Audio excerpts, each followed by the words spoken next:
Greetings. This is Doc Ock coming at you live and direct from Black Facts Headquarters Central with another installment of Doc Ock at noon and 9.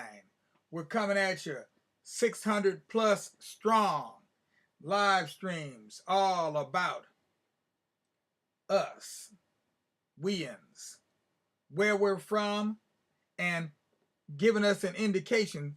Knowing where we're from gives us an indication of where we're going to and where we could go if we wanted to. Think about that. Meanwhile, we'd like you to do a couple things for us. Number one, give us a like if you're watching on the Facebook. Number two, give us a thumbs up if you're watching on YouTube. And last but not least, go ahead and pass the word on to your friends and family. And while we're at it, let's just give a shout out to Brother Silas Ashley. Today I heard he had his birthday party. I just found out yesterday or so that it was today. Wasn't able to rearrange my schedule to be able to make it there. We had another engagement going on today, a wedding that we had to attend. My mother and I attended a wedding, actually a wedding reception today. But we still want to give a shout out to the brother. Happy birthday, Silas. We don't know how old you are, but we know you're old as dirt. So congratulations on making it through another year. And hopefully we'll see you again at this time next year. In the meanwhile, we're over here celebrating Ethiopia, the Queen of Sheba, and Haile Selassie, who's also born this month on July 23rd. So his birthday is also coming up soon. So mark that down on your calendars, July 23rd. And in the meantime, let's get busy with our story for tonight. Starting with our proverb of the evening, which is, let's see what we come up with tonight. Ooh, we read quite a few in here so far, but I know we still got some left. Here we go. Oh, quite appropriate for tonight. Dang. It's amazing how this happens every single time I go to read a proverb. No one tests the depth of a river with both feet. Right. Nobody tests the depth of a river with both feet. So in other words, if you want to know how deep a river is, don't stick both feet in at the very same time. Yeah, that could present a bit of a problem. And that's a Ashanti proverb as well. Meanwhile, let's move on with our story. Abraham, Anabol, and the Raiders of the Sands. I'm trying to get that glare off of the cover. There we go. Abraham Hannibal, and the Raiders of the Sands. There we go. Trying to get those directions together. Everything's reversed on this screen. So it takes a minute for me to get it together. And there we have it. So, last night he was on his way to France as an ambassador of the, what do they call him? The Lord of the Sea. The Lord of the Sea, or the Emperor of Ethiopia. I'm not sure exactly which one, both to a large extent. But he was going there representing Ethiopia, and his father wanted him to go and represent Ethiopia well and let those French people know that we have high culture in Ethiopia, every bit as worthy and respectable as anybody else's, if not more so. So that's what he was on his way to do. And in the course of doing that, his sister wanted to go with him, but unfortunately she had an accident. She jumped into the water, into the Red Sea, and in an attempt to get back on the boat after being taken off because her father said she couldn't go, but she also could not swim. Yes, unfortunately for her, she couldn't swim, and neither could her brother, and most of the people on that boat, nobody knew how to swim, so nobody could come and rescue her. Sad, but true. So now we're moving on. It's January 1704, chapter 19, raiders of the desert sands. We finally get to the raiders part of the story. The next weeks passed in a blur of sickness, heat, and misery.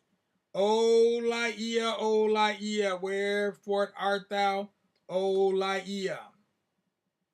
Well, Laia was gone, no longer with us. And that made things all the more difficult for Abraham Anabol. The fact that his sister was no longer with him. He was hoping to have her along on the journey for support, but unfortunately, she didn't make it. Why did you do it, Laia? Why didn't I save you? Oh, Laia, says Abraham Anabol. Okay, now let's see. Okay, well, I guess that's the best I'm going to get tonight. I don't understand why it does this sometimes. I can't get things to go off. Come on now. Stop doing that. All right. And why didn't I save you, O Laia? But the endless sickness in Abraham's stomach did a little to make him forget the sickness in his heart over his sister's, the passing of his sister. Dr. Ponset sat with Anabol hour after hour, putting wet cloths on his forehead, persuading him to eat, drink, and be merry before something happened to him. From time to time, they put ashore at small islands on the way.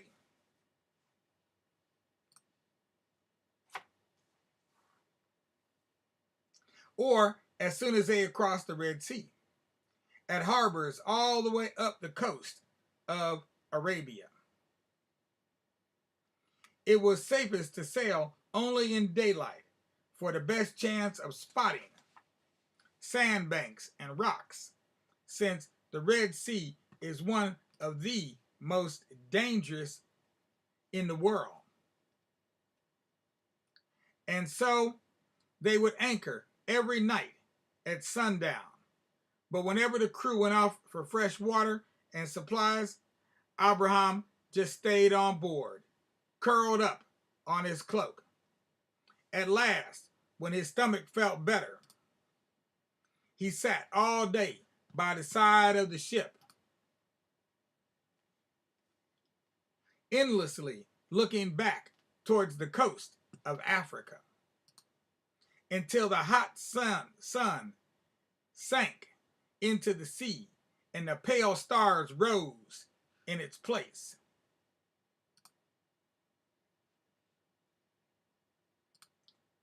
Hannibal knew not what his fate would be, but he hoped it would be better than that of his sister.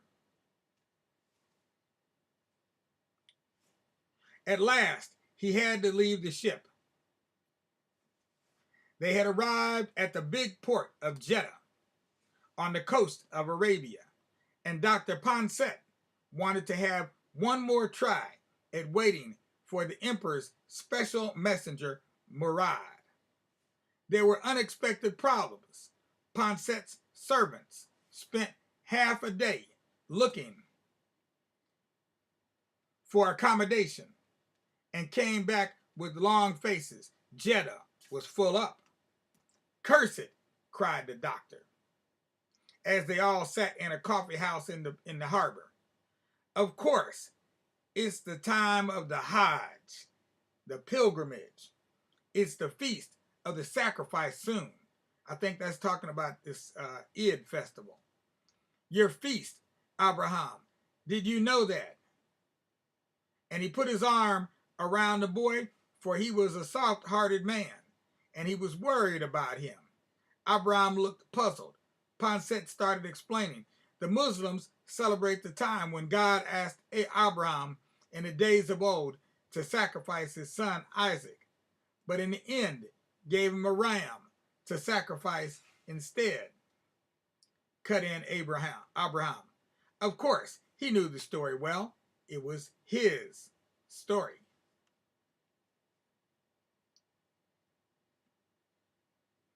That's right. Well, at least once in their lifetime, Muslims are supposed to make a pilgrimage to the holy city of Mecca at the time of the Feast of the Sacrifice. There must be thousands of them on their way there, or there already, from all over India, Africa, Turkey, by camel, caravan, or by ship. We're in the nearest port to Mecca, so that's why there's no room for us in the inn. In the end, they did find somewhere, probably cooler and cleaner than the inns in the town, a camp of large tents on the outskirts of Jeddah, put up as extra accommodation with a special section for travelers like themselves who were not Muslims. Their area was known as the Camp of the Franks, the Arabs' word for all Christians from the cold northern countries. The 10 children, being so obviously not from the north, got some strange looks from the merchants staying there. Ponset, his servants, and the 10 children settled in to wait. It was grim countryside, all bare, pebbly desert and rocks, with not a blade of grass. Drinking water cost a fortune, and so did fresh fruit and vegetables, which had to come all the way from the mountains. Still, Murad didn't come. But the waiting suddenly ended in a horribly unexpected way. Abraham was sleeping as he could in the sticky heat. He dreamt that he and Laia were running for dear life away from some dreadful beast. Slowly, he realized that the beast was Nimrod, but swollen to a huge size, bellowing like an elephant and his paws drumming on the ground with the noise of thunder. He woke up, his stomach cold with panic, and could dimly see Dr. Ponset standing in the middle of the tent, his white nightshirt glimmering in the half light of dawn, and the other children jumping up wildly from their beds. There was a confused din of shouting and screaming, of camels braying, of feet pounding, of swords clashing. Then 2 men with drawn swords burst into the tent. Hand over all your money and valuables, and you won't be harmed. Of course, that's what they always say, right before they harm you. Shouted one, and then stopped and peered through the dark. What's this? Hey, men, in here. We have a whole nest of little slaves in here. They are not slaves, stammered Dr. Ponset. They are noble youths of Ethiopia on a mission to the King of France. The man strode over to Ponset, gripped him by the shoulder, and pushed him onto the ground with a crash. Then the tent was suddenly full of men, and Abraham felt himself seized round the waist and carried off upside down. Then he was outside the tent and up on a camel's back across the saddle, and the rider was shouting something to the other raiders. And then his camel and about 30 others were lurching at tremendous speed across the stony desert. Yes, Abraham and the Raiders of the Sands. The Raiders of the Sands. Chapter 20, The Cross in the Dust. I've never seen anyone so ugly in my life, thought Abraham, as he and his friends, as well as 20 or so other prisoners from the camp, stood in front of a fine tent, their hands tied together in front of them. Dr. Ponset's 10 children had managed to squirm their way next to each other and stood in a huddle, shoulder to shoulder, in spite of the heat. The sun was up, and the chill of the desert night had long since worn off. A huge heap of bales and boxes that the raiders had stolen from the camp lay to one side. A desert Arab in rich, long robes was striding slowly up and down in front of his prisoners, looking them up and down with hard and calculating eyes. A long curved dagger in a golden scabbard was stuck into his golden belt. His beard was gray, and wisps of gray hair stuck out from under the fine white cloth over his head. His skin was a sickly yellow color, and his lower lip had a strange slit in it on the right-hand side, so that from time to time spit dribbled out through it, which he dabbed at with a handkerchief. Yee. A good night's work, men. Well done. I will make my selection, then take the rest to the market in Mecca and get them sold.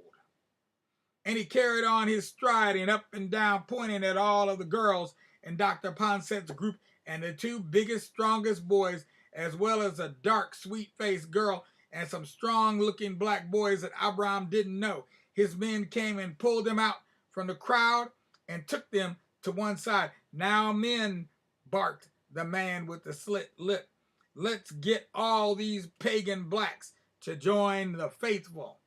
Get them lined up, my slaves first. The prisoners he had picked were pushed into line, and the first one, a boy, was made to stand in front of one of the raiders. The leader stood back and watched.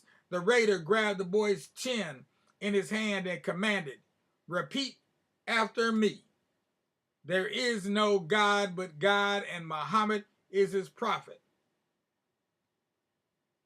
The boy clearly didn't understand a word he was saying and just stared at him dumbly. The raider slapped him round the face. Repeat, you pagan dog, there is no God. Okay? The boy began to get the idea and, stumbling and hesitating, repeated the words. The raider pushed him off to one side, and the next slave, a girl this time, came to the front. She stumbled out the words after him and was pushed off in her turn, and so it went on, slave after slave.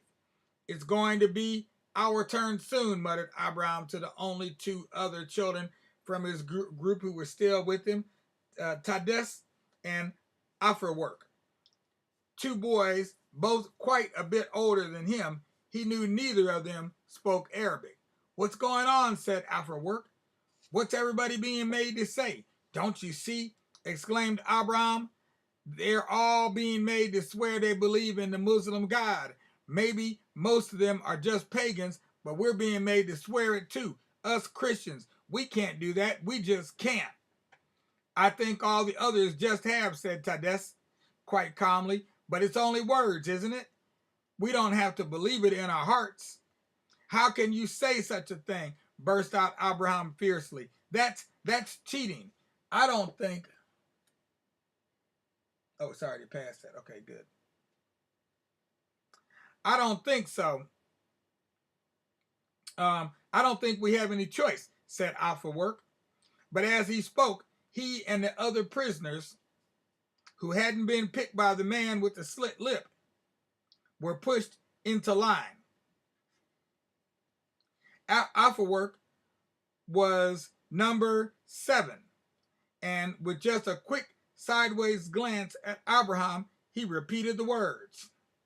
Tades was number 9, and he repeated the oath too, looking down at his feet. Then came a girl, and finally Abraham, speaking a clear, confident Arabic. He knew now what he was going to say. There is no God but God, and Muhammad is his prophet, and Jesus Christ is the Son of God, and Mary is his mother. The raider in charge stared at him. What did you say? Little whippersnapper. Abraham stared straight back in the man's face and repeated what he had said. Without exactly meaning to, he lifted his two hands, still tied together at the wrist, up to the silver cross he wore on a string round his neck, and held it out. As he spoke this time, his voice wobbled. He couldn't help it. The Arab lifted his hand to strike. You dog, you Christian! But the voice of the man with the slit lip rang out, stop! With a few quick strides, he was standing next to them. Move away, Kamal, he said to the guard. This boy interests me. He looked Abraham up and down. So, you're a Christian, little boy? And how is it that a black like you doesn't worship sticks and stones? I'm from Ethiopia, the land of Christians. I worship one God just like you, said Abraham firmly. I am of the line of Solomon, king of the Jews of the 3,000-year Solomonic dynasty of Ethiopia. Muttered the Arab with the slit lip. So you really are one of the children of the holy book, and an Ethiopian too, though you don't look like one. Our prophet Muhammad had a soft spot for the Ethiopians. You know, ever since they welcomed him in his hour of need. You have courage. I like that. I shall overlook your outburst. In fact, I have a mind not to sell you after all and keep you here instead. He dabbed at the spit on his chin for a moment. On second thoughts, perhaps you'd be a bit of a troublemaker. You can go and do that somewhere else. And keep that Christian cross of yours well hidden. Men, take these prisoners off to the slave market. And as the little group was gathered together to be given water and some dry flatbread, Abraham suddenly found that he was shaken all over with a great rush of delayed fear.